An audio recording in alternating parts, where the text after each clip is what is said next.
Hi, I'm Dave Van Oss, Agricultural Markets Manager for Libro Credit Union.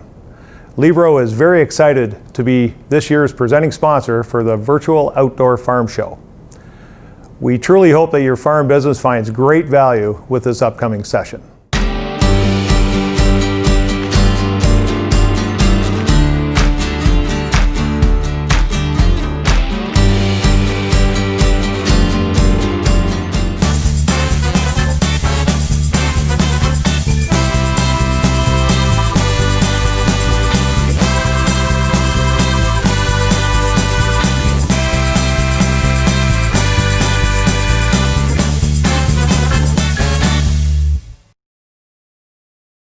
Welcome. Today we're taking the time out to talk to Ryan Parker from Valco Consulting, known to a lot of farmers in Ontario.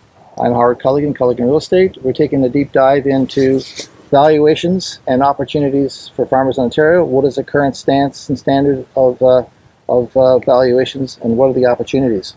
So Ryan, welcome today, and thank you. Good time to talk to us. This is a good opportunity to in the fall to have this kind of conversation. In terms of consolidation in the province and looking for opportunities, in your travels through the whole province from Ottawa to Windsor, where do you see things?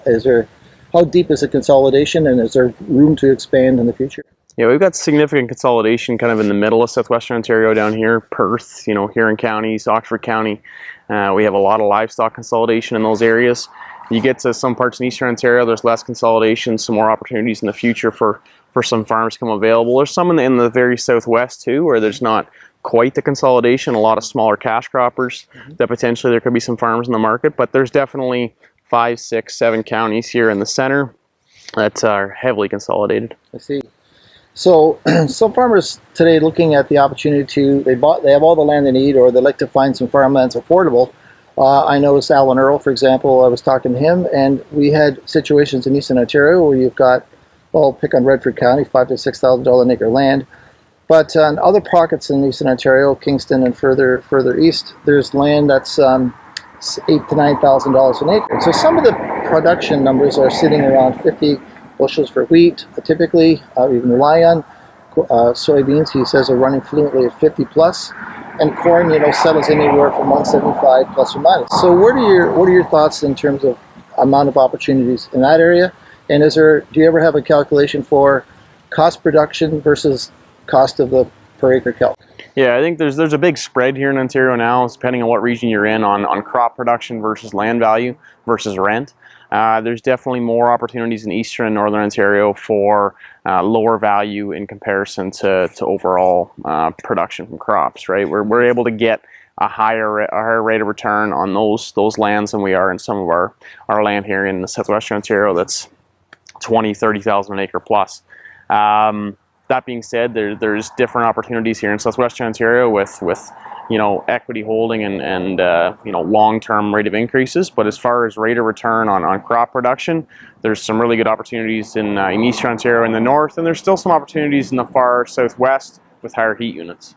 And of course, livestock is intensive here, and of course, there's extra value in utilizing your own land for multiple levels of for fertilizer and so forth. So that's how the valuations there. Yeah, and it creates a whole different demand dynamic here in part of these counties where you have such a high livestock density, because the decision on whether to buy land and what to pay for land, right, is not just about crop production, not just about yields or just about heat units.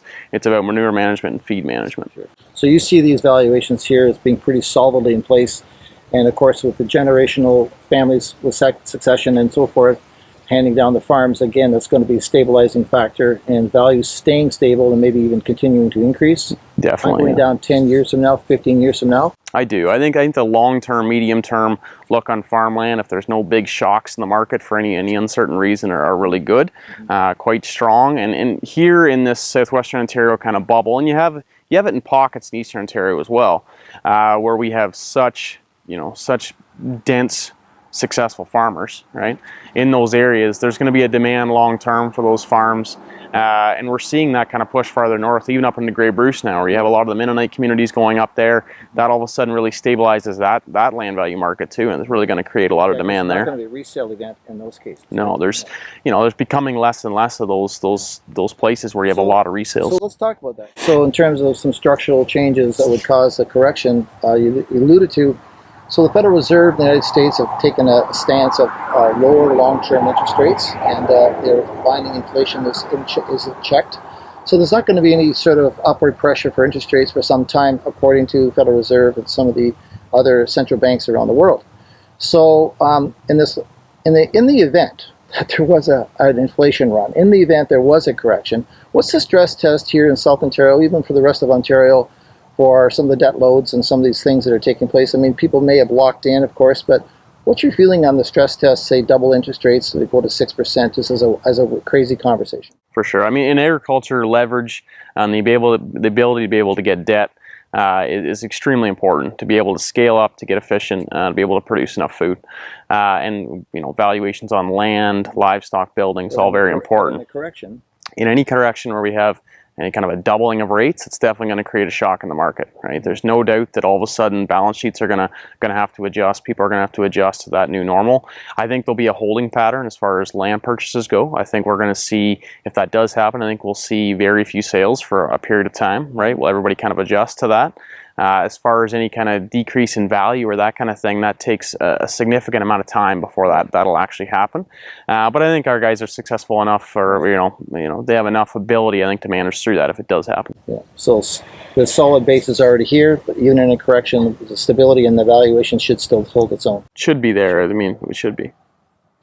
So one of the things that we have a common saying in South Ontario is that you don't have a crop failure; it's a yield gain. Some challenging, last couple of years have been a little bit challenging. And then I know you're not a weatherman, but how do you see things going forward? What is the farmer confidence about, looking at this? It's just a yield game and stabilizing how they want to go forward in farming. Yeah, again, it relates kind of to our earlier conversation about where there's opportunities as far as land value goes.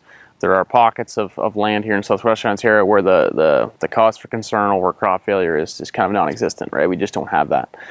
In some of those areas where a lot of confidence kicks in. A lot of confidence there in buying land, right? That's not really a concern. There's a concern about, might be concerns about other things, but as far as weather and being able to produce a quality crop, that's not a big issue.